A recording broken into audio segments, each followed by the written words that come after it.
You might be wondering what we do in ethics courses. Well, our focus is on giving you a toolkit to handle the ethical challenges that come your way.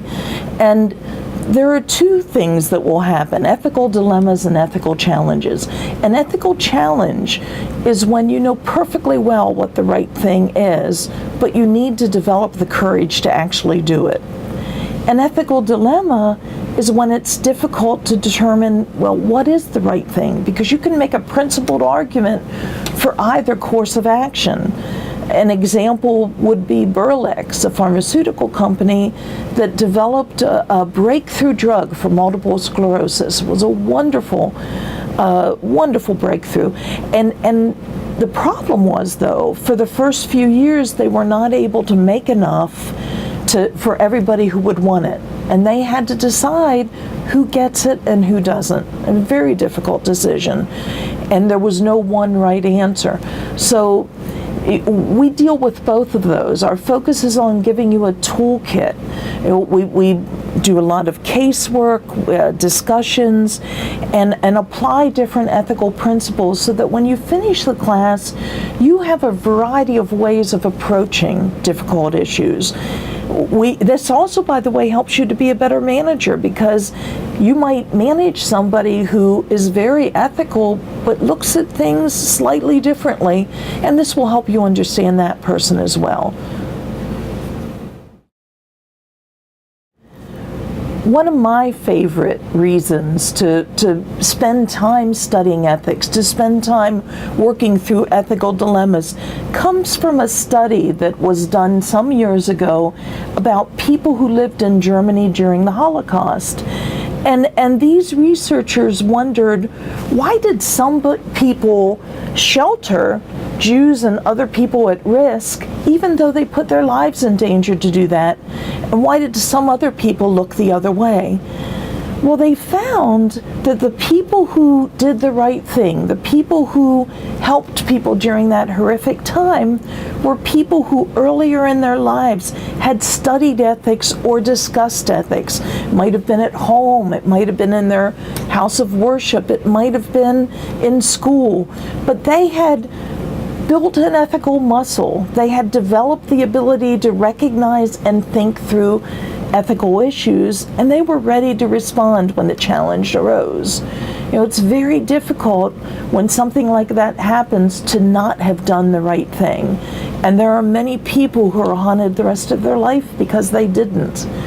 Training in ethics helps you when you are challenged, and you will be, we all are, to do the right thing and be glad you did.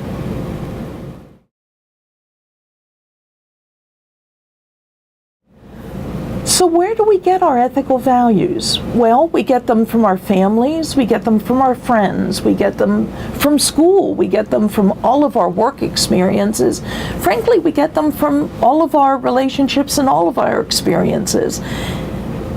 Now, researchers have wondered, how do people get their values in the workplace, and how do they decide how to act and what the right thing to do would be? And they have found that the number one workplace impact is from the immediate supervisor. For instance, if you work at a grocery store and you're managing some employees there and you take food without paying for it, your employees will do the same thing. If you're in an office and you always show up late, or you do other things on the computer rather than work, so will your employees. There's a real responsibility on the part of managers, because they are always watching what you do, and from that they will get what is the right thing to do at the workplace.